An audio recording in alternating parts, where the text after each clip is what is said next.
So our objectives today is to get everybody in this room, our primary objective is to get everybody in this room to pass 3 specific tests. The first test I want everybody to pass is to, when you think of Hadoop, when you think of what you need to do in Hadoop, and if you get a Hadoop job, I want you to be totally relaxed. Yeah, I get that. Oh, that's totally easy. No big deal. So that's the first objective.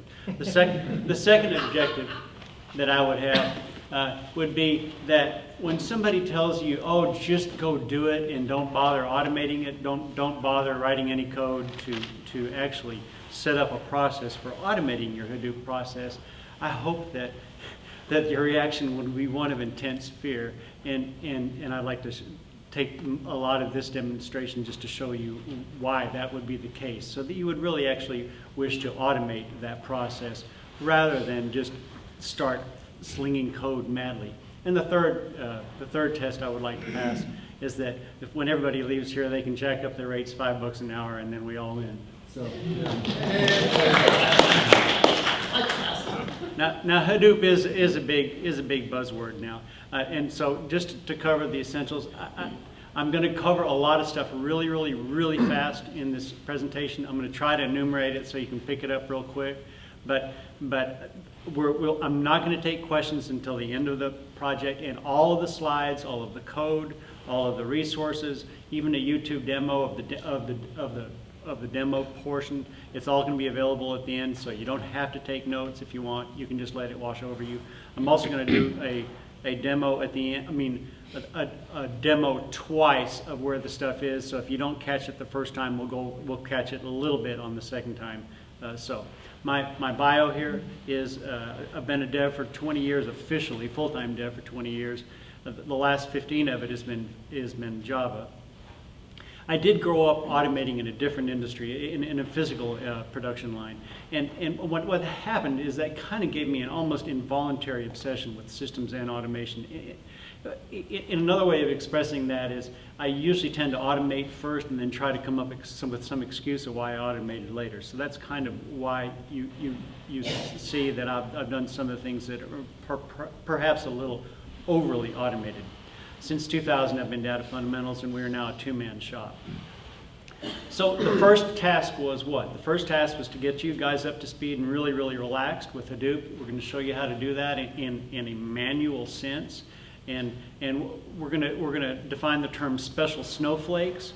In other words, if you have a specific data set, that's a special snowflake, and you would say to your boss, oh, this is a special data set. I need to do this in a special way.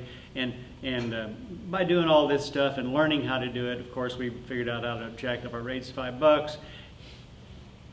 And now that I've told you all that stuff, I'm going to tell you that in the DevOps world, which is a world that I've been sampling in for the last half a year or so, special snowflake is a pejorative word. Special snowflake is a word that you use for situations where someone really needs to automate it, but instead they insist on doing it manually because they're too lazy to.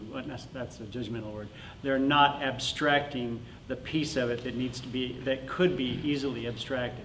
So that's hopefully what I'll show you today. To go over this, I'd like to reference my year of horror, which was 2013. 2013, we had 15 ETL jobs. How many people know what ETL is? Extract, transform, and load.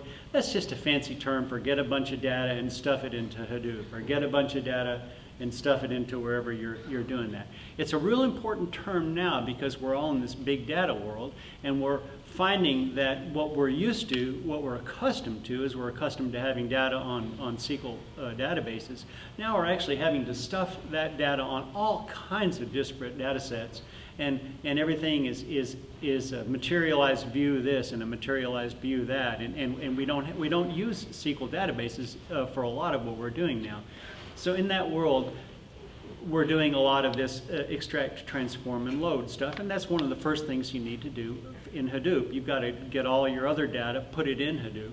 Hadoop is a file-based system, so everybody put that as one thing in the memory they learned tonight. It's a file-based system. It's not like a SQL, and So what we did in 2013 is I interviewed most of the guys on the team, and we hired a bunch of really top-notch, brilliant ninja-level guys. I mean, these were developers that you would just wish you could work with on an everyday basis. And then we said, okay, everybody go do your best. And these are all my friends. Everybody did their best. But what we did is we wrote all the code to do the work either by hand or either worse, we copy-pasted a bunch of stuff. And at the end of the year, we did get the 15 ETL jobs done, but it was a bunch of spaghetti code. Every single person did it in a different way. It was, I think most people would judge it as relatively unmaintainable. And I had to ask myself, is this my benchmark? Is this the best I could do? And the answer was, gosh, I think I can do better.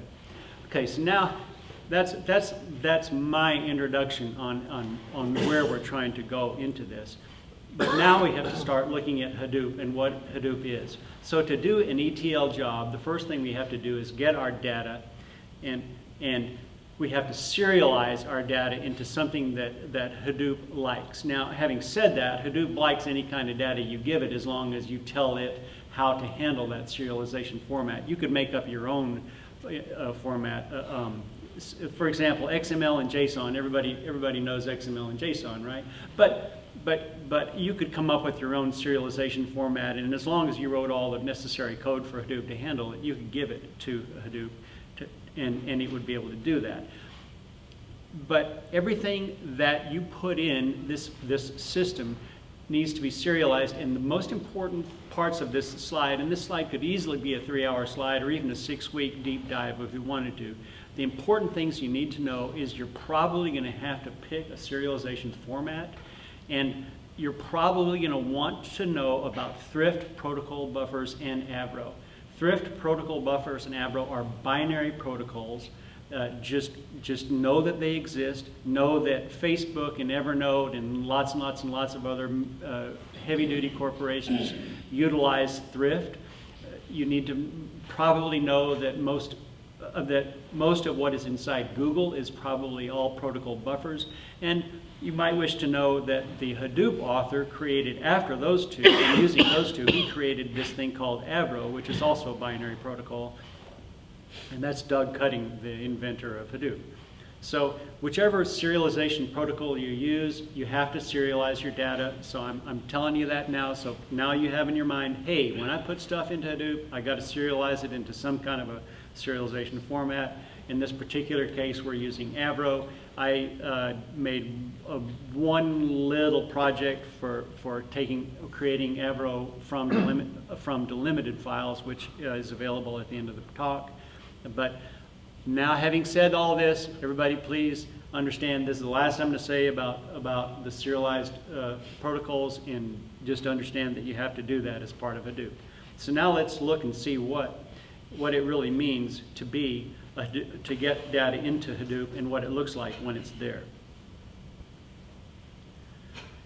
Let's say that this was the file that we need to do ETL on. Now, a typical file in Hadoop might instead be half a gig in size. It might be 400 rows wide.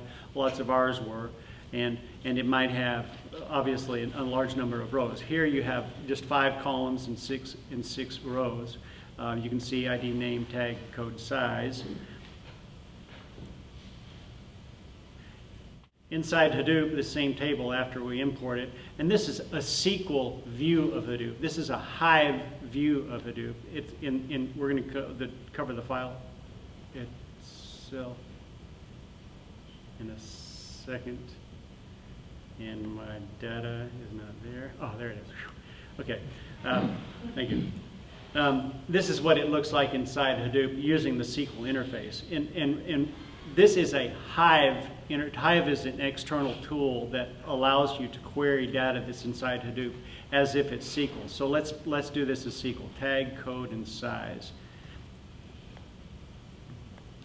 Querying Hadoop from Hive would look like this. Select tag, code, size.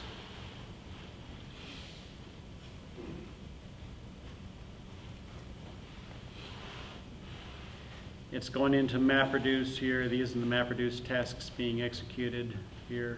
The one thing that's very interesting about Hadoop is it handles massive data sets, but if you give it a small data set, it still takes like 10 minutes to do it.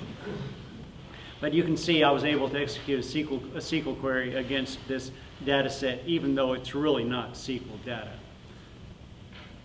So what else is involved here? Well, first of all, let's look at the actual file itself. We saw that we can query it as SQL. Well, let's look at the file itself and see what it looks like. What you do when you put data inside Hadoop is you have to tell it physically where you're going to put it. You have to actually create the directories, and you have to say, oh, I'm putting it in that directory, and then you have to provide the file itself, which I provided here. And if we click on this actual data and to see what it looks like, because we are using the Avro format, this looks like JSON, unless you look at it in the binary format. And in the binary format, this is what it really looks like here, because it's a binary format. Or if you want to look at it in a compressed format, this is what it really looks like. So you can see that this sample table has a different is actually there, but it's in the serialized format. So if we look at this, we now understand, oh, hey, I can do this. This is easy. I've got my $5 already. All I have to do is take the data. I take this file right here. I convert it into Avro, and then into an Avro format, and then I put it in the right place over on the Hadoop system, and bingo, I'm done. Well, actually, that's not too far from the truth. You're actually pretty close to being there. There are a couple other things you need to do. You need to tell Hive, hey, this is what we got coming in. That you have to. It's like DDL in SQL. You have to give Hive the DDL. So you say, hey, here's where I'm going to put it in this directory here.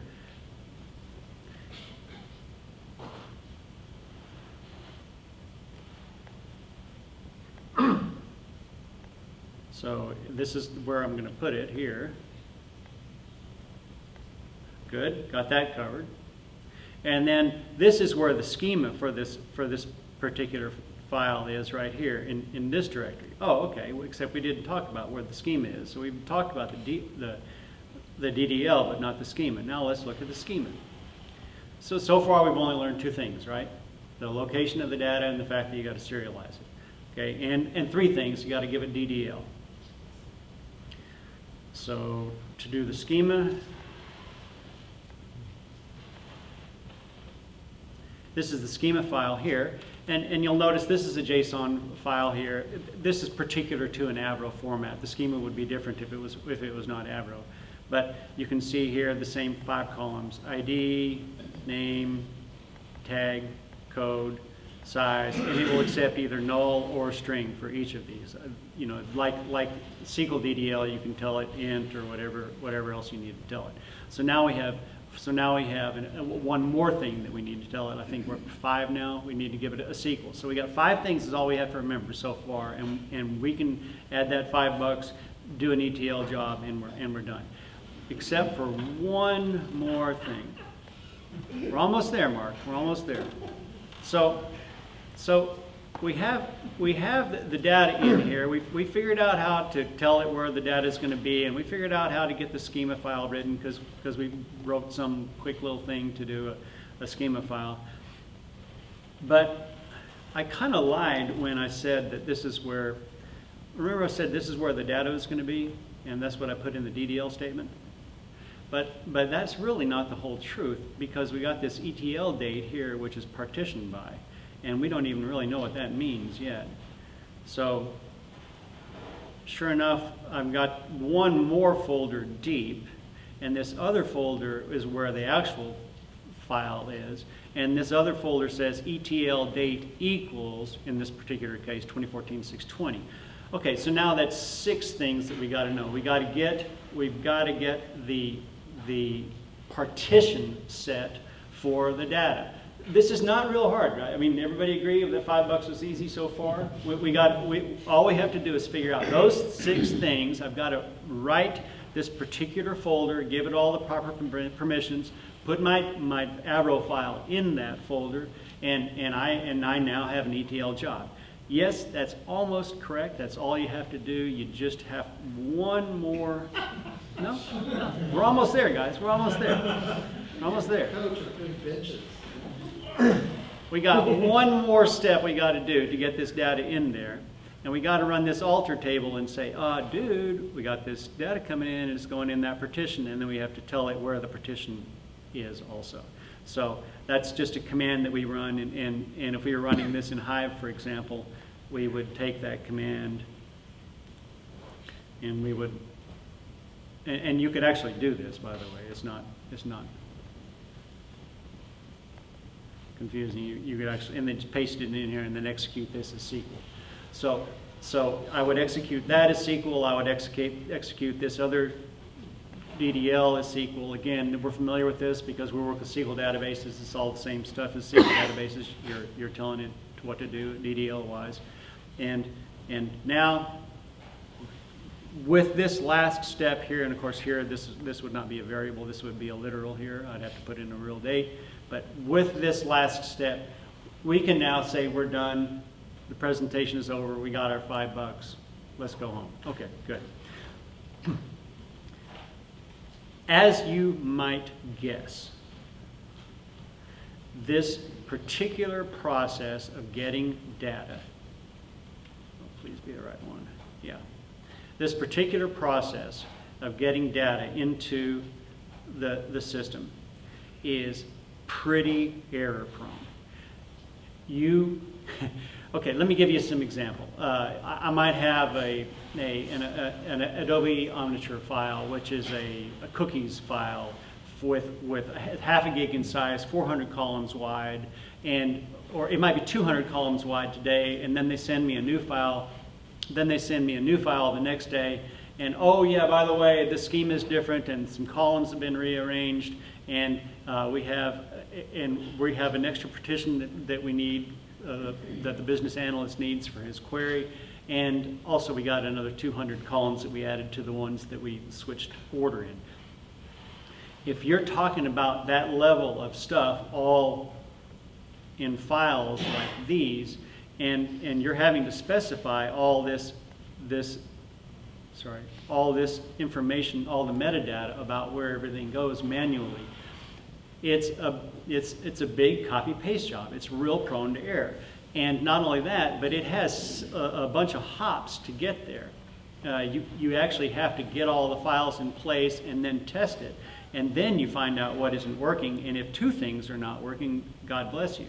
So the problem is that to find out what's not working, all it does is it just doesn't work. And then you have to go through the log files and you have to see what kind of error statements there are in the log files, and they're not always clear. You know, I'll give you an example of what threw us a lot of the time. Lots of times we didn't do the change mode on the file, and so we would get the file in. The change mode on the file, and we would get the file in there, but the system couldn't read it because it was the wrong permission setting. And so we would go through the log files and work for half a day to read some obtuse message and find out, oh yeah, it's permissions on that file. So this is the problem with the system. It tends to be somewhat brittle and challenging to work with. If you guys are falling asleep now and if you're thinking, man, this has got to be crazy, that's exactly what I'm trying to say. It's a little bit crazy. It's a real cumbersome process, and that's why on this slide here, that's why we had a crack team and we ended up with freaking 15 ETL jobs done after a year. Give me a freaking break, guys. This is not that big a job. So how first of all, let's ask the question, if it's that brittle and if it's that, when I say hard to do, it's actually easy to do. We saw there's only 7 steps, and any of us could do any of those 7 steps. But it's easy to do wrong. $10. It's what? $10. Yeah, I don't know if it's worth the $5 increase. Okay, so stay with me, guys. Okay, stay with me. We're going to get there. First, we have to figure out if it's even worth it. And to figure out if it's even worth it, we have to ask the question: what is it that makes Hadoop so cool? And the thing that makes Hadoop so cool is this. You can take that half a gig file and use it as input. And you can add that to another 3 years worth of files that you got every single day that were also half a gig. And you can keep stuffing that stuff in this system, and it just keeps handling it. It can handle unbelievable amounts of data. And the reason it can handle unbelievable amounts of data is because it takes that data and spreads it over as many machines as you need to spread it. 10 machines, 20 machines. You could have, I'm sure that there are Hadoop clusters with 1,000 machines out there. So that's pretty cool. Now, let me throw this at you here. Not only is it pretty cool, look at this. This particular row might go in machine number 23. This one might go in machine 42. This row here might go in machine 17. This might go in machine 1, data node 1, and this one might go in 6. All these might go in a completely different place, and yet to us, when we're looking at it in the file system, it looks like it's just a single location in the file system. It has some pretty cool aspects, and then we can run this same kind of query that we ran here to get the table, the data. We can run any kind of query against that whole system and come up with something logical, which gets us to the second cool thing about Hadoop. The reason that works is because in Hadoop you don't get all that data. We've got a lot of data out there for all those billions of rows that we've collected over the last 3 years from the half-gig files. We got all that data. Well, that's right. We got all that data, and we don't bring that data into some server, some master server, and then run a program against it. Obviously, that would be crazy. That would never work. We actually have to move the program to the data. Okay, guys, I just told you the two cool things about Hadoop. If you don't walk out of here with anything else besides those two things, you've got 90% of Hadoop right there. You place the data across lots of machines, and then you move the program to the data and not the data to the program. I really could end this talk now. You really could go home. You don't get your $5, but you got most of what you need to understand Hadoop. And when somebody starts mouthing off Hadoop, you're going, yeah, I get that, because this is all that there is. Well, actually, there's one more thing, and then you have So the one more thing is this: how do you bring the program to the data instead of bringing the data to the program? And the answer is MapReduce. Hadoop uses this API called MapReduce. Some people think it should be called Map Shuffle Reduce. And what it is, you write your program in 2 passes. The first pass you give to the map. The second pass you give to the reduce. The map portion will go to every single node, every single data node, and like say you want to combine column 1 and 6, for example. It'll go to every single data node, combine 1 and 6, bring some aggregate result, and then that result is shuffled, handed back to the program, shuffled, and then it's re-aggregated into a useful result in the reduce step. So which pieces is in the map, which part of the program is in the map, which part of the program is in the reduce? Well, actually, that's up for you to decide that, because you're the one who has to write the MapReduce, or in the case of if you're just going to use Hive, you don't even have to do that, and it will write the MapReduce from your SQL statement. But the important point is that the API for taking the program to the data is called MapReduce.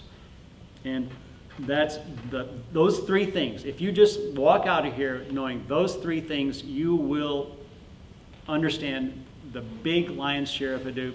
The only other thing that you kind of want to know about Hadoop at the fundamental level is you want to know, oh yeah, Hadoop is really an ecosystem, man. And what that means is Yes, there is Hadoop. Yes, there is Hive, which is what I showed you. But there are probably a couple dozen other major pieces that you can bolt onto Hadoop and use. Not only that, a lot of the pieces that are a part of Hadoop, such as Zookeeper, MapReduce, Pig, and Hive, are also used outside of Hadoop by products such as Couchbase, Cassandra, other things like that. So when you get into big data, you're gonna be able to put your hands on your hip and you're gonna say, oh yeah, I don't know if we should use Couchbase or Hadoop or Cassandra for this, or Mongo or some other. But I do know that we would still want to evaluate the results using MapReduce, because I'd like to use MapReduce. Or I'd like to use Pig, which is an abstraction on top of MapReduce. So you get the idea that there's this giant ecosystem and that you may want to know more about it later. Okay, that's it. That's all on Hadoop. Now we're going to go on to the automation side, and we're going to look at this pejorative thing, this special snowflake thing, and we're going to look at is there another approach? Because I think we all might agree that that's a pretty cumbersome process. At least it was in my experience. I can say that for sure. And I'm assuming, since we had brilliant guys on our team, I'm pretty sure that it's going to be the same for you too if you do it all manually. So how do we unpack this? If we remove the human drama from this piece, and we just try to extract what the essence of the pieces are, okay, the first obvious thing is we're just taking an input file and we're putting it into Hadoop. Okay, we got that part. To do that, what do you need? You need a lot of money. We had a budget for our little pilot project. You need your project managers, your sysadmins, probably business analysts to tell you which fields go where, and you need, of course, developers. You're going to have a lot of file handling. You guys saw how much file handling, moving files, doing transforms, so you're probably going to want a server that's separate from your Hadoop cluster, because you're probably not going to want to do all that on your Hadoop cluster, that file handling. You just something like a standard Linux server for that.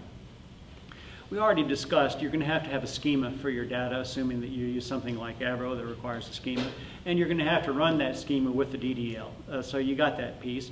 And obviously, if you have a server doing this processing, you're going to have to get the sysadmin to build the server. So everybody's following me so far, except really we need three. We need the prod server, we need the test server, and wasn't it you were saying we really need, no, somebody was saying that you need to have, everybody needs to, yeah, you were saying everybody needs to have their own sandbox. Whoever said that, absolutely. You do not want to do any of your development on prod or test, ever, period. Have everyone do all the development of all the code on their workstation using a VM for this server here, and using a VM for this Hadoop cluster here. And so anyway, you can see we need these pieces. Then we already went over the fact that we got to convert it to the Avro file to some kind of format before it goes over. You got to apply whatever partitions, run that DDL for the partitions, and then you got to move it into the first over to this Hadoop cluster, and then actually into HDFS. So there's two moves inside here. And then additionally, there may be additional transforms, such as we're going to put it in with these columns, but I want to create some more columns which are derivative of that. So there's our work sequence. We got 7 discrete steps. Manual, automated, 7 discrete steps. Everybody agrees? Everybody sees it? Good? Now, what happens if we try to automate it? Mark, is there any emotion that comes to mind if we try to automate it? Okay. Is there any emotion that comes to just the concept of automating this process? Okay, well, my emotion was horror, so that's why I named this, my part of this, after the horror film Carrie. And what Carrie does is, what we tried to do is we look at this drawing here, we say, okay, I got code here, I got code here, I got code here, code here, code here, code here. I just got to write some code templates. That's what I got to do. I got to write code templates, and that's what Carrie is. Carrie is just a bunch of code templates where we bring in metadata and apply the code templates. But in addition to that, we also need something besides my sysadmin who takes 3 weeks to give me a new server to build the server to do this drop here. The two pieces we use to do that server is we use Vagrant to build the VM, and we use Chef to do the actual installation of everything on the server. Like I got to get Java on the server, or I got to get Maven on the server, stuff like that. So that's and I want to use this stuff to build all of the servers, prod, test, and all the dev servers too. The one thing that we don't try to do is, and I would suggest that you not do it unless you just have a whole lot of extra time on your hands, I mean a lot, is to build a Hadoop cluster. It has defied many people. Just get that VM from your Cloudera or Hortonworks distributable. They furnish a Hadoop VM. And if you are going to install a serious Hadoop cluster at your job, don't worry about it. They will not even talk to you. They will hire Cloudera to do that, or they will hire Hortonworks to do that. So you don't need to worry about it. Okay, the last thing we need before we do this is we need some kind of a coalescing discipline. How do we do this? And the way we do this, how many, just curious, how many people have even heard of the Phoenix Project? Okay. If this were a DevOps group, if this were, say it again? Wasn't it covered that an Agile Austin had a book club? Yeah, Agile Austin is a DevOps group, and they did cover this. If this group were a bunch of sysadmins, I would have had 40 or 50% on that raising hands. And the reason is because this book is all the rage right now in the DevOps community. It is for the sysadmins of the world, the ops, the side of we're on the dev side, but in the ops side, this book is the main thing. I'm going to give you, this is another 3-hour talk right here, or 6-week talk, either one. But I'm going to give you the 3-minute version. This book talks about results and not drama. The human drama doesn't matter. It only focuses on actual measurable results. And it only focuses on the bottleneck, which almost always in this book ends up being this guy named Brent. So who is Brent and why do we care? Well, first of all, we assume that since he's a bottleneck, he's some kind of a bad guy. But here's my picture over here. And look, I'm telling you, I want to be Brent because Brent is usually the go-to guy on the team. Usually he's the ninja. He's the badass. He's the one that is brilliant. And everybody wants to be the Brent, the go-to guy.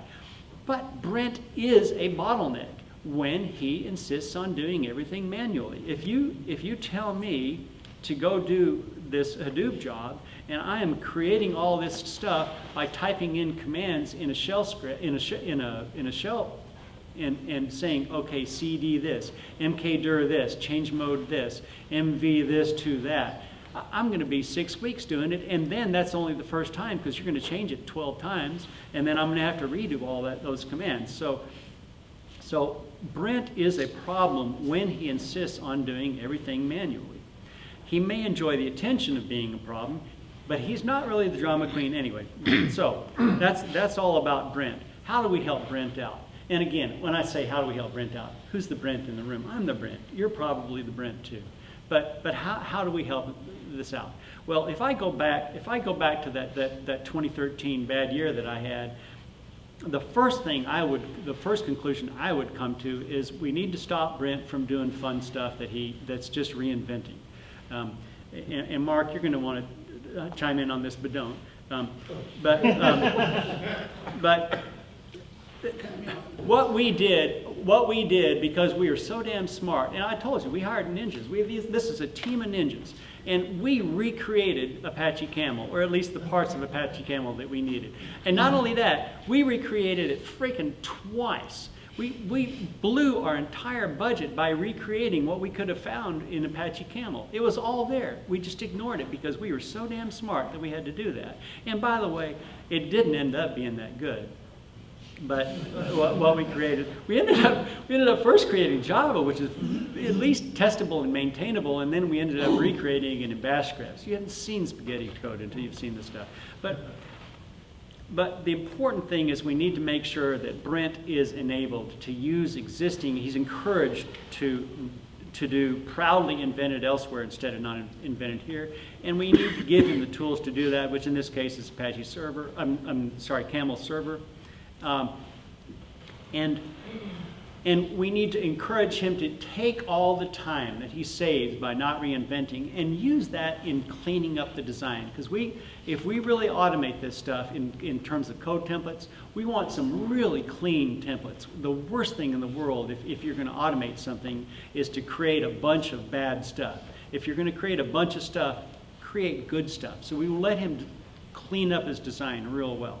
The second we're going to do is apply metadata to templates. I've got an example here. Let's take that DDL. Oh boy. This is a scrunched up version of the DDL. Yeah, and you can see we've got table name here in 1, 2, 3, 4 places, 5 places. We've got HiveDB in 2 places, 3 places. We've got anyway. What we want to do. HDFS dir in 2 places. What we want to do is we want to write these templates in a way that they can be stuffed with these values accurately the first time and it all works. And you want this all to be the cleanest possible code that you can do. And you're going to tell him, look, Brent, obviously not everything is going to fit in this common pattern. So the stuff that's an exception, hey, don't worry about making templates for it. But if it's the stuff that's common to all of these 15, and the 15 is in the pilot project, the 300 coming up after that, then let's do that in code templates, and let's apply our metadata to those templates. And last but not least, this server thing that we got. This server thing we got here, we really don't want to be creating that manually because we know what's going to happen. We're going to recreate it 17 times anyway. First we're going to have it this way, then we're going to have it this other way. And every time we do that, we want to do it from code. We want to do it manually so that every single time it's all in sync. So with using these 3 rules, these are the basics that we can tell Brent, tell any of us, how we can not be a Brent, not be a bottleneck, and actually get this thing done in a good way. So to start the review of the process, how are we doing on time? Got an hour. Okay, we're clean. To start this, we'll start with the building of the server, and this is the part that Jeff works on, so he'll do this part. All right, I'm Jeff. I'm the number 2 employee at Data Fundamentals, but I know I'm number 1 in your heart. And I'm the more operations-oriented guy for us in trying to get this stuff figured out. And so, as requirements were given to me by project management, which is to say, I have to basically come up with start off with a raw CentOS VM, and then install Java, Maven, Ruby, do a little bit of network config, maybe add a couple of Maven repos, and tools I used were to go with Vagrant, and I can do all the configuration with Chef. So let's see. I'll basically show you everything that's involved at this point in getting it set up. And I'm going to move kind of fast here, so be ready. Actually, just for proof of point, you can see a couple of VMs already running, and ignore the CentOS one because I don't trust the demo gods.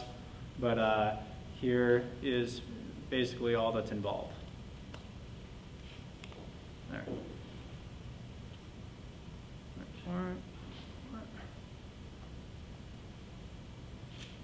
So, as you can see, we have a brand new VM starting and running, and we now have a couple of things getting configured and put onto it. And so, just for fun, we'll play a little bit of a pop quiz.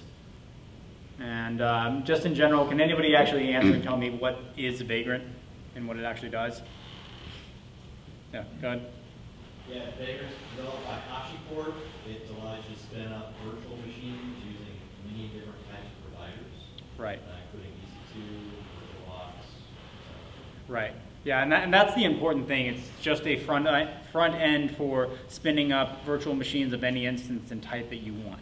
And obviously, we've stuck with VirtualBox based on what you've seen. And we've done our configuration with Chef.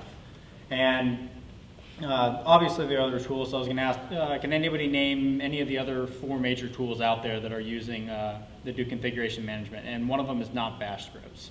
Yeah, you got it. I had 3, Ansible, Salt, and Puppet. Okay, gotcha. Zip. Got it. Yes, they're still around. But and what it does is it allows us to basically have dev, test, and prod machines all configured basically identically using the same what. And I'll just answer this because it's going to be faster. Is use what? Recipes? Close. Code, which is basically using the same code to configure everything. But yeah, that's actually the answer to the next one is chef boxes are just basically run lists of recipes, which is all the same code to set up and configure it. Meaning if you have, I want to install Java on any on 1,500 dev or 1,500 prod servers and 6 dev servers is all the same code. It doesn't matter. And what's the really important feature is the item potency to me. And how would you define item potent with Chef, if anybody could answer? Exactly.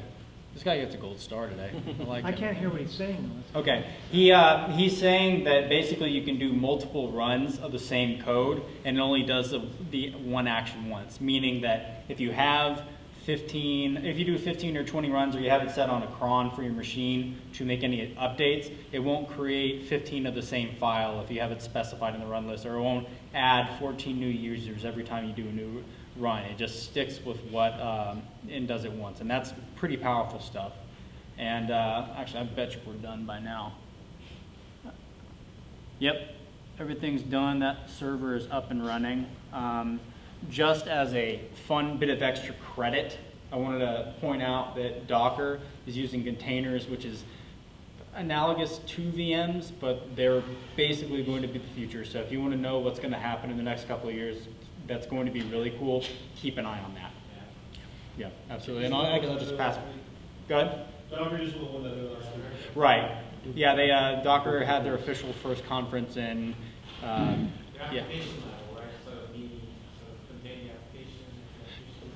Yeah, their process. Right. They just basically contain the process independent of everything else, so you don't have any run conflicts or anything like that. So yeah. Pass it back to Pete now. Question, you didn't use Vagrant app. What's kitchen? Just that question. What? Oh, kitchen. Vagrant app, Vagrant now. Oh yeah, no, I just use Test Kitchen because Test Kitchen is a basically our general testing framework that we're using to help run our unit and integration tests. And so it's just as easy to run a spin up and a converge all in one. So that's just why we used it. Yeah. Yes. Yeah, but it's all being done behind the new windows. Oh, good. Are you using integration and tests with kitchen itself, like using server spec, et cetera? No. I have a server spec running. I don't like to use bats because I just like to focus everything on Ruby. But yeah, I use server spec when I'm running kitchen tests, and then I'll beforehand I'll just run I'll run chef spec as my unit test beforehand. So.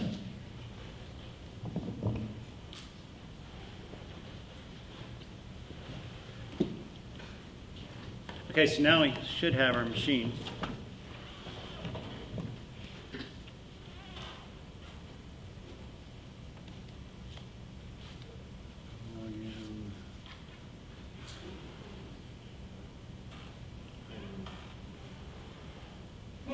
Okay, let's do a couple tests. Dod-version. Good. ZN-version. Okay, so we got a live machine. Thank you very much, Jeff. That took what, 2 minutes to build, 3 minutes to build. The nice thing is this is exactly identical to what will be on prod and test. It's also exactly identical to be what's on your machine if you're on my same team.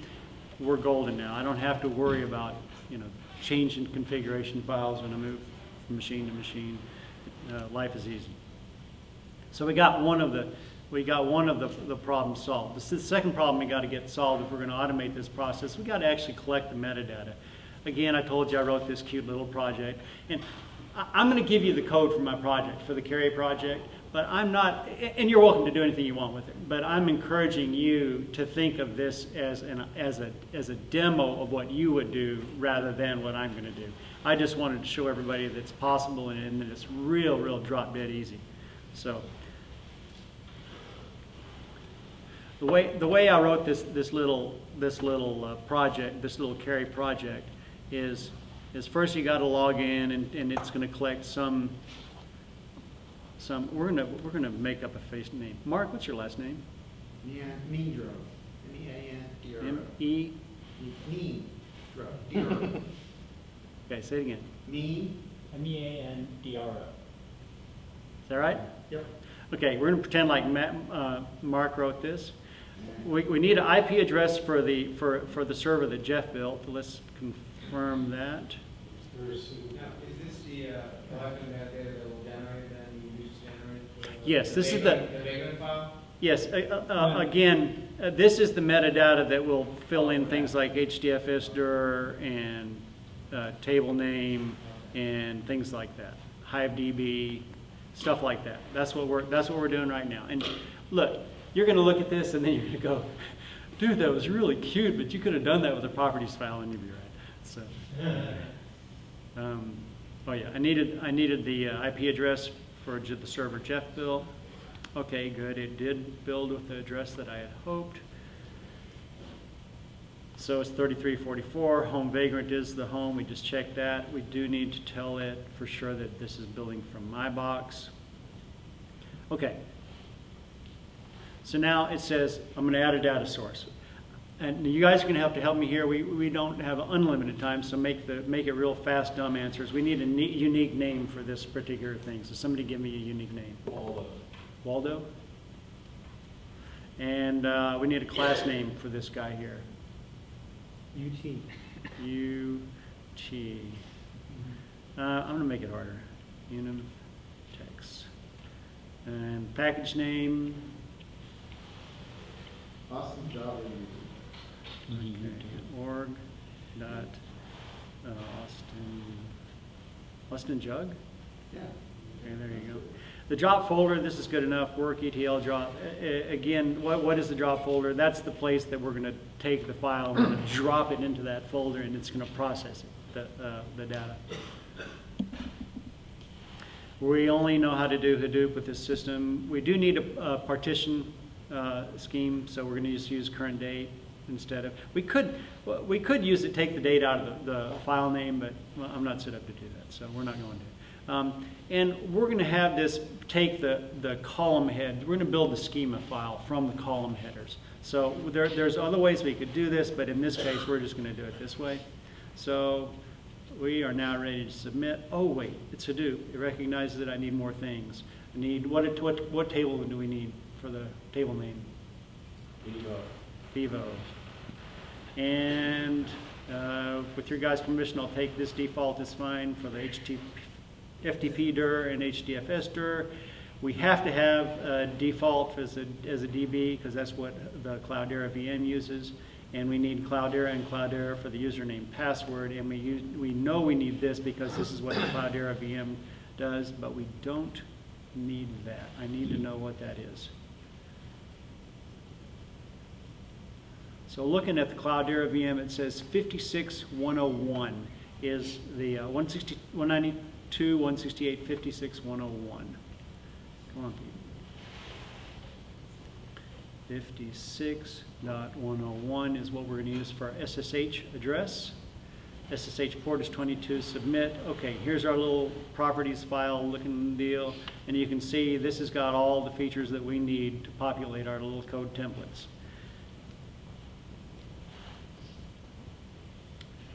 Will this really work? Import from existing projects, browse. We're in the ETL projects, which is where we told it to write it to. There's Waldo. Let's try it out. Okay, we recognized it as a project, which means we had that file in there properly. So now we have a demo project named Waldo. If we build this using Maven, It's running the tests, so it's got a test in there somewhere. No failures, so that's working. Anybody use the shade plugin? Shade plugin. Everybody knows what I'm talking about. The shade plugin. If you're building a jar and you want that jar to be executable, you can use this thing called the shade plugin for Maven. It's really cool, and it'll take and put all the dependencies inside. It'll build your jar just like Maven will, but then it'll take all your dependencies and the jar itself, and then wrap it in a shade jar, and then it becomes executable. It's pretty cool. What IDE are you using? Eclipse. Is there another one? On Mac? I don't know. That's Rob. So it looks like we got a clean build, and looks like it worked. Let's take a look at some of these major features. Obviously, the one thing that we need is that DDL, because we already looked at the DDL and we know we're going to need that file. So here's a DDL file. That worked. That's good. We're going to need that alter table statement and all the related stuff that goes with that. So there's that. That's good. So that's the two things that we know we're going to need. But we talked about we're using a Apache Camel, and we talked about we've got this. Remember we talked about we got those 6 things that we need to do. And here we talked about the 6, 1, 2, 4, 5, 6, the 6 things that we need to do with our code. So here's our camel file. This sets the directory SSH, 1, 2, 3, 4, 5, 6 things that we need to do. Actually, these may not correspond exactly to the numbers 1 through 6, but basically you can see that we're using camel to just tell, what files to move where, what transforms to do. Here's the one that does the actual transform from a CSV file. So it looks like this stuff may work. We've also got some just little helper scripts, like when we SCP this over to the server that Jeff built. This is the little SCP script that helps us out. We wouldn't have to do this. We could just type this in.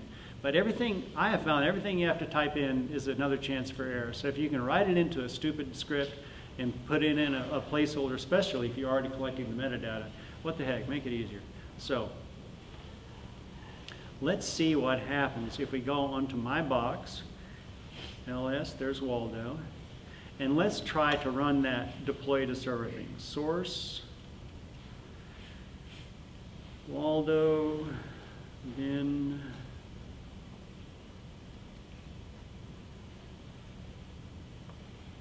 it's asking me for Jeff's password. So I did move those files over.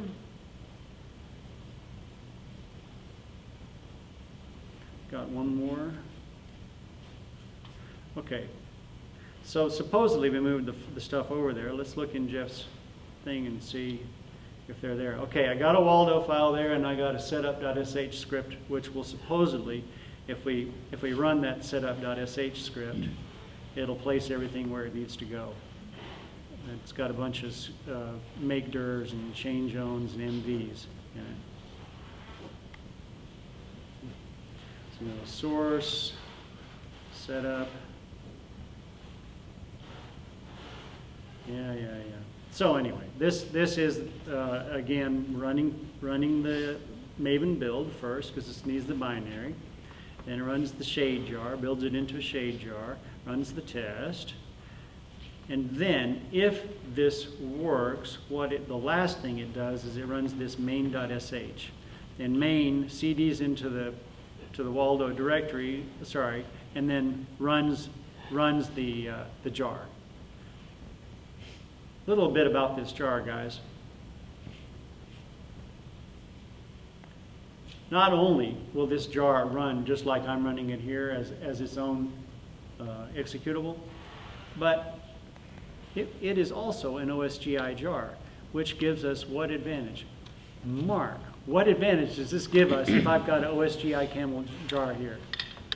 No dependencies in your file? I can put this in a camel container. I can put this in a fuse container. And Mark works every day with the camel, and he works every day with fuse. I assume you still do. And so this can go in a Fuse container. Yes, I can run it independently as an independent jar, but it also goes into a Camel container and is run as a part of Fabric or Fuse or whatever the container du jour is. So anyway, that's If pretty. you can put it in a Fuse, Fabric would require features. Oh, it would, okay, so, Yes. so a Camel jar then. Thank you. So that's what should be happening.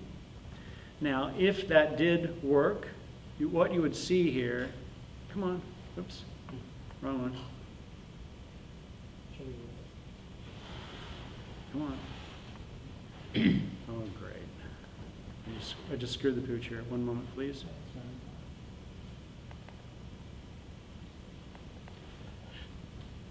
I just did a Control-C, which killed this guy here.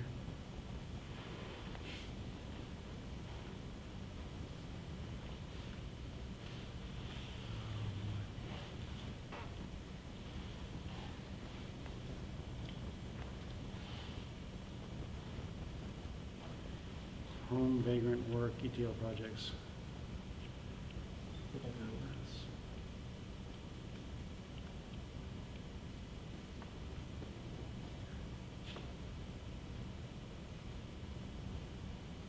Okay, good. So now I started up the jar again, since I decided to kill it a second ago.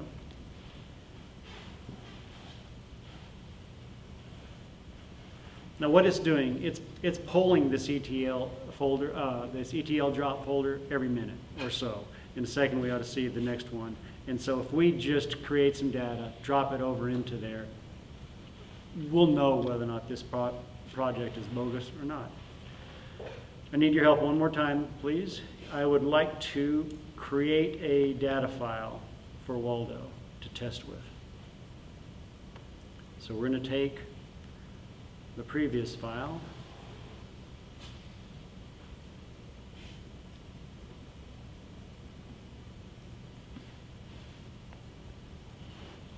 moving into our project.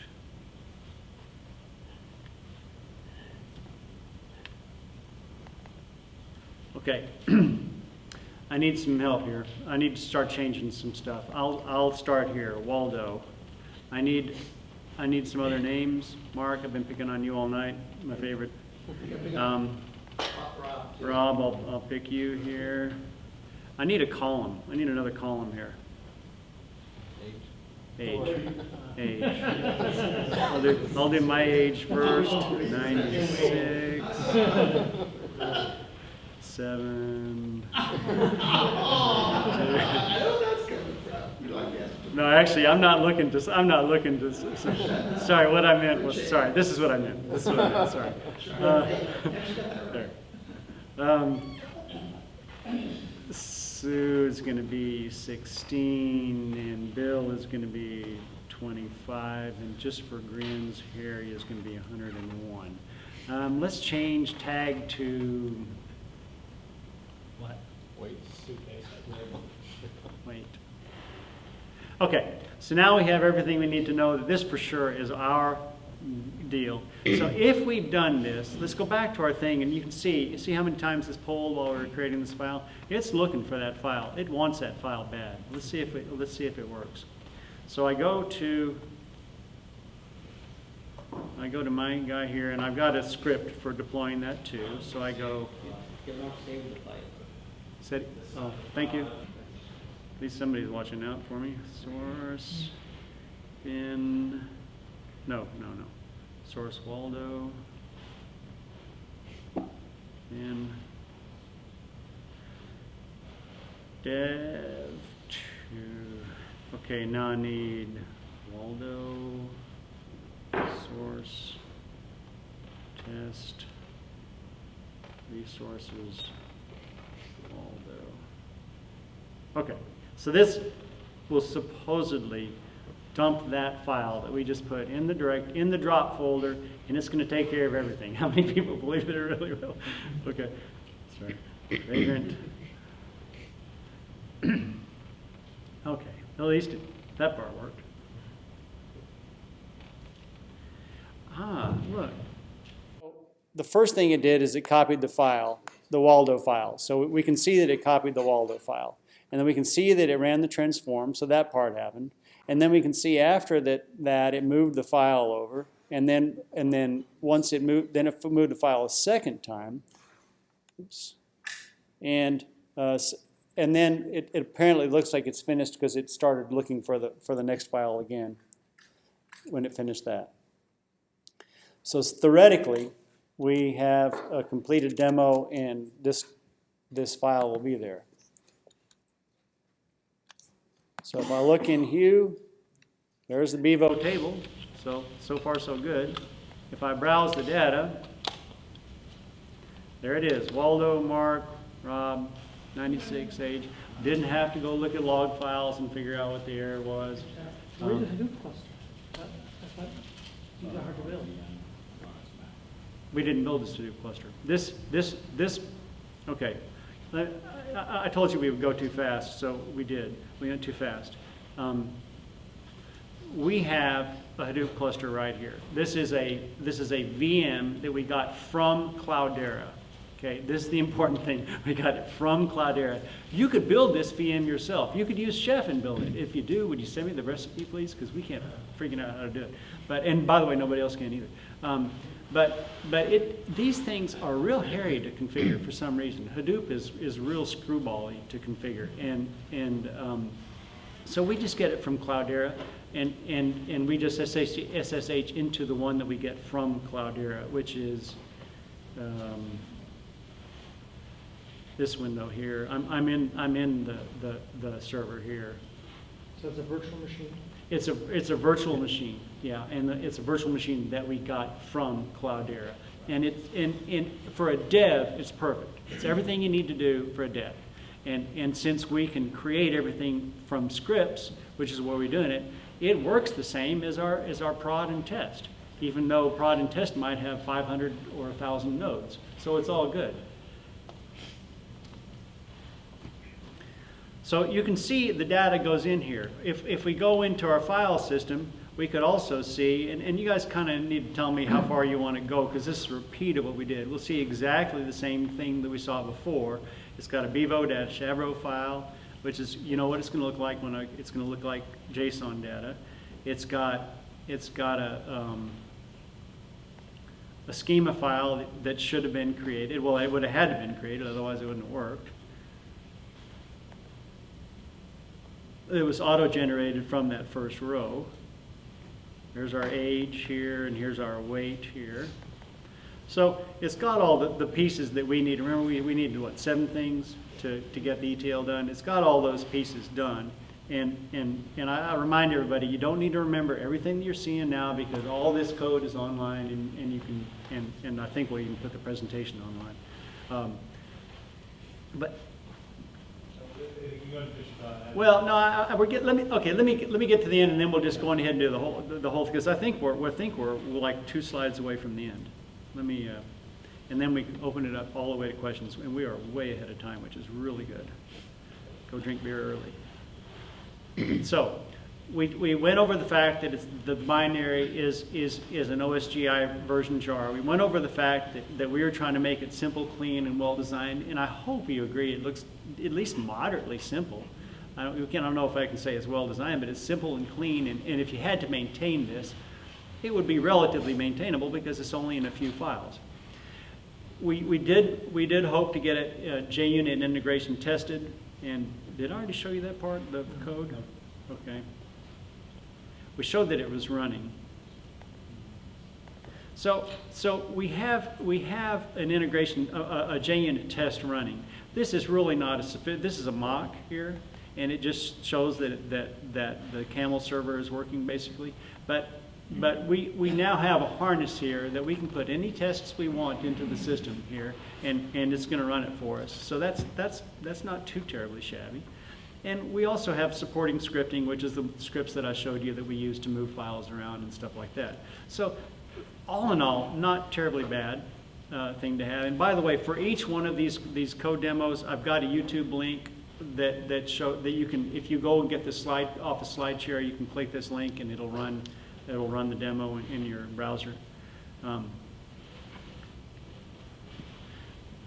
we showed that we can deploy it, and it's going to figure out the schema from what gets deployed.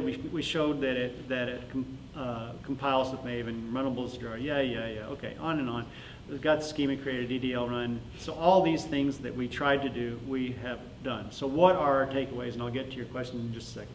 But what are our takeaways? The takeaway is what have we done? Well, we've freed Brent up. Now Brent can work on what's important. He's not digging through log files to figure out what he copy-pasted wrong. He's doing the stuff that you can't do copy-pasting. He's doing the stuff that you actually have to write a manual process for. Let me give you an example here. Let's say that we wanted to bring this file in, but then we wanted to concatenate two columns and extract a certain value from those two columns and create a third column, then you put the derivative over in a fourth column, something like that. That's an additional transform. It might be an additional 2 or 3 transforms. We want to make a group by or several other processes with a very complex data set.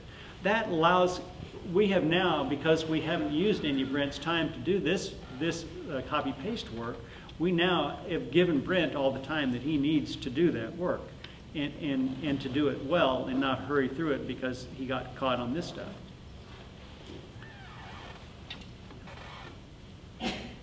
One bad feature is, since nobody's yelling at Brent anymore, Brent may not be quite as popular as he used to be. That is a bad thing for Brent. I mean, I do like the personal attention when my project is late.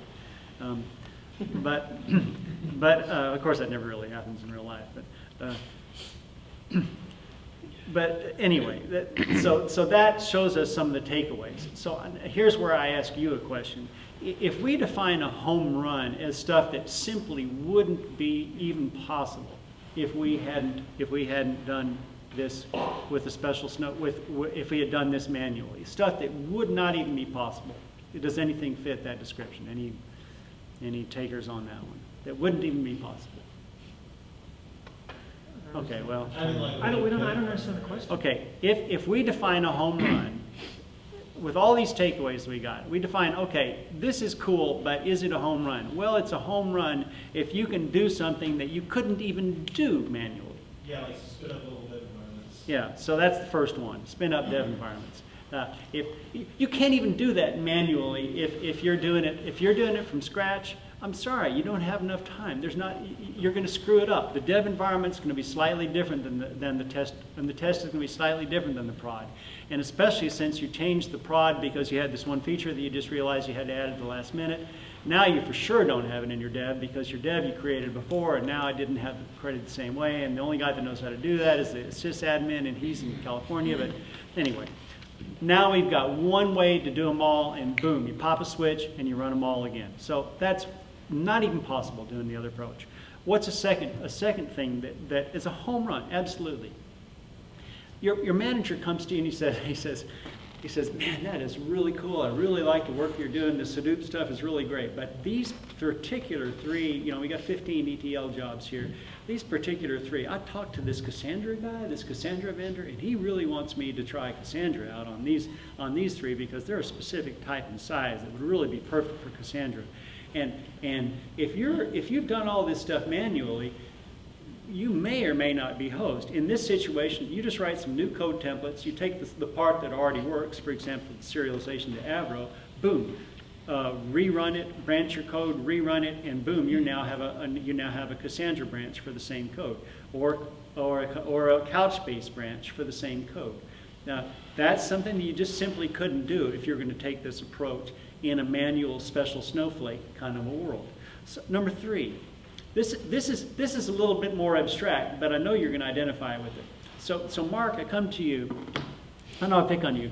This is because I know your name. So Mark, I come to you and I say, hey Mark, listen, I got to go do this other thing. Can you take over my project? And it's a manual project. It's a project that I did all manually from scratch, including the dev VM and all that stuff.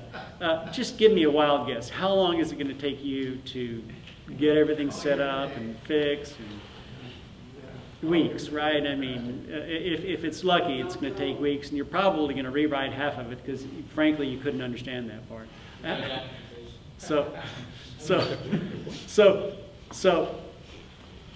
So the question is, and I don't know your name, the guy in the back that answered the idempotent question. What was your name? Rich. So Rich, the idempotent thing. So what you said was you can run it as many times as you want. Can I hand this project off to as many different developers as I want? Or can I stop it and then restart it again weeks later after I've forgotten all of it with as many times as I want, and have that not be a loss in productivity?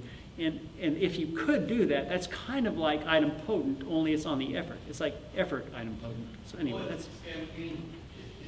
It's even more interesting than that, because if you onboard somebody new to this project, you hand them that vagrant file with the chef cookbooks, and they are up and running, ready to contribute to the team immediately. There's no workstation set up, there's nothing. Immediately. Here Boom. you go code. Boom. So, and not only that, but we got some of the technical debt all the way out of the way. If you're doing a code manual, you know you're going to have a ton of technical debt. In this situation, we did it with code templates, and since we did the same one for 15, 300, however many ETL jobs we have, we had time to satisfy some of the technical debt. We had time to put the test code in there. So because of that, you're handing off a project perhaps without even technical debt. All of this makes this approach a lot more sensible than just coding this stuff by hand. So I think that's my third home run. And so now I'd like to recap, and we'll hit the questions. Recap: I hope we've shown you that the Hadoop really is pretty straightforward. It's screwy as hell. You got to get your files and your DDL and your alter table statements and your transforms all done. But if you can manage to do that without screwing it up and without spending all your time in log files, it's not terribly hard. So we've kind of showed that. We've given you some motives for automating the process, and we've given you some basics in code automation, which is, you know, all this template-y stuff.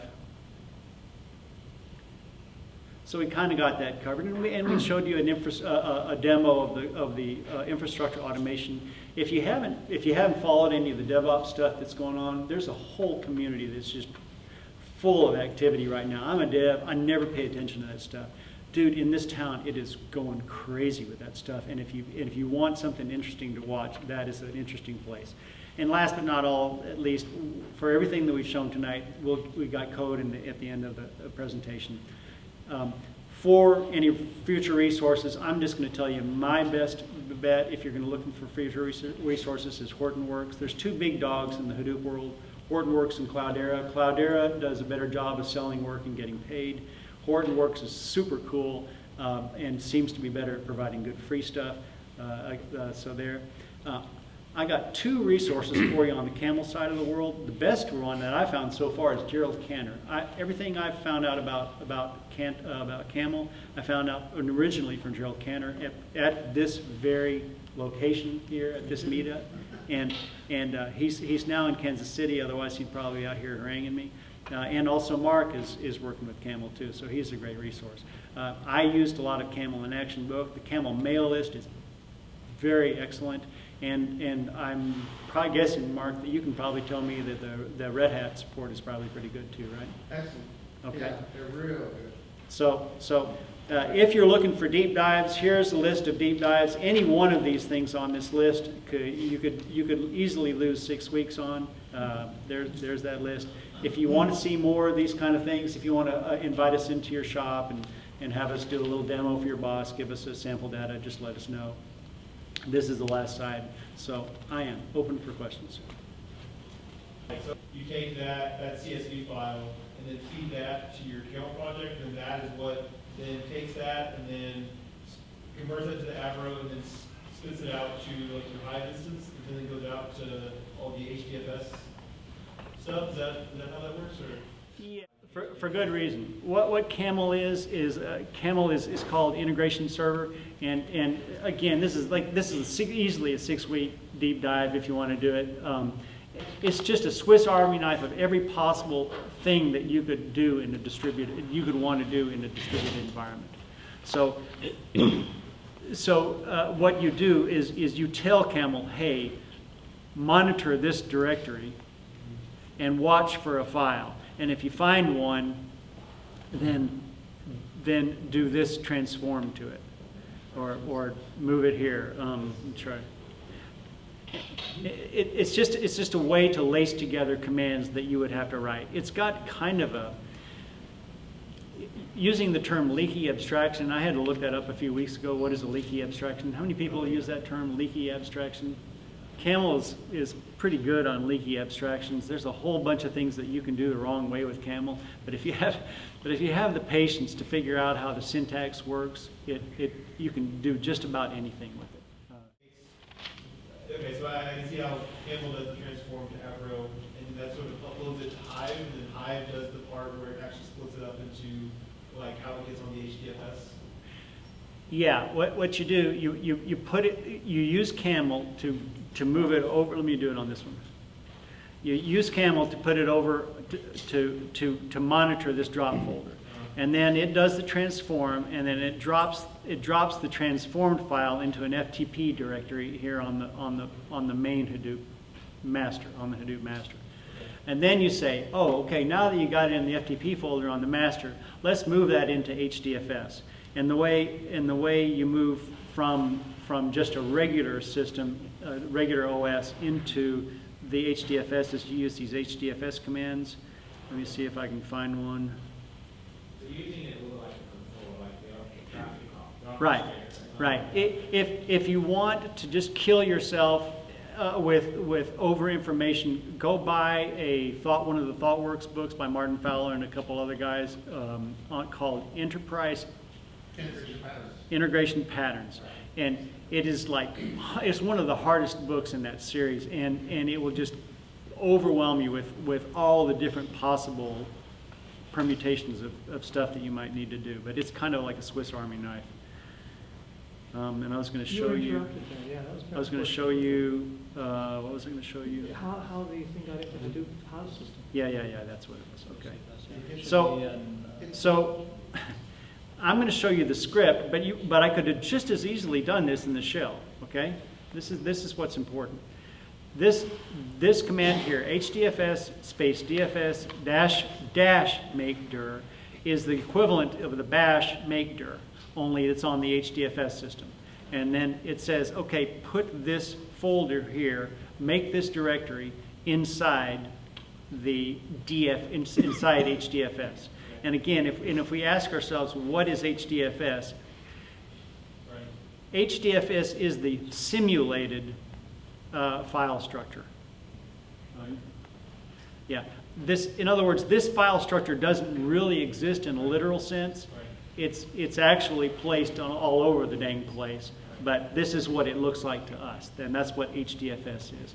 And I kind of lied when I said that, remember I said you only need to learn these few things and then you understand Hadoop. I kind of lied about the HDFS part because you sort of do need to know that it uses HDFS. That's the file system for Hadoop. Have you used this in production? No, I haven't used it in production. It's just something you It's just me. But guys, hear me when I tell you this. I'm giving you this code. I say I'm giving it. It's on GitHub, okay? You got the code. It's just a freaking Ruby project. But don't take my code unless you just have to. Go write the code templates. Use Groovy. Use any, something that takes a template and stuffs it with values from a property file. This is not heavy-duty Java. This is like first-year Java stuff. It's real easy to do. So sure, take mine if you want, but just as easily go do it yourself. It's not that hard. Camel was kind of hard for me to learn, but the stuffing code and templates is not that hard. Or if you're too lazy, hire us. We'll be happy to help you. But that's not why I'm telling you. I don't want you to hire me. I mean, I'm not here just so you'll hire me. I'm just saying, do it yourself. It's easy. Just don't try to do it manually unless you just are a glutton for punishment, which my friends were. Do you reuse the query for a new ETL, and what you need to do is just like do the serial, do something with serialization and ETL or something? Yeah, I would just put new templates in, and I would say, okay, use this new template. First of all, I'd write the code in code, make sure the code works. Then I'd take the code and abstract the metadata, and then and then I'd convert the code with the abstracted metadata into a simple template. And then I'd tell Carrie, oh, hey, when you get to this menu item, apply this template. You said that you have to buy, or you need to buy this, or do you buy this Cloudera VM, or do they? No, it's they give- downloaded. Oh, yeah, it's free. Yeah. Okay, so they have a business of providing Hadoop in the cloud, or No, it's a support. Clusters. Yeah, Cloudera is like, if you're a large corporation and you have a Hadoop shop, and we just hired Cloudera, we said, look, here's a bunch of machines, hey, go over and install Hadoop on them, and then tell us what to do, that kind of a thing.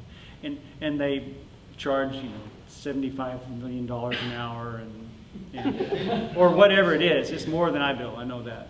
But they basically own that space. They are the big dogs. Hortonworks is a close second, and Pivotal is probably in a slightly different space, but with those other two. Pivotal is along with VMware. So you'll need, if you're trying to, if you're your boss, if you're a project manager, you're going to be dealing with one of those big three probably. You needed to do something like a group buy, where you're going to do some kind of special aggregation. You need to be able to write that in the MapReduce. In other words, it's not just, you can't just throw any kind of SQL code out there, right? In other words, the kinds of things that I would write in an Oracle SQL Plus window, Yeah. I can't get away with that on this database.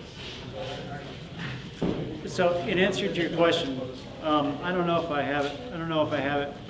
But the Hive language file does tell you what Hive does, and it does. We did a lot of group buys in Hive. Now you can't do everything in Hive that you can do in SQL, but you can do a lot.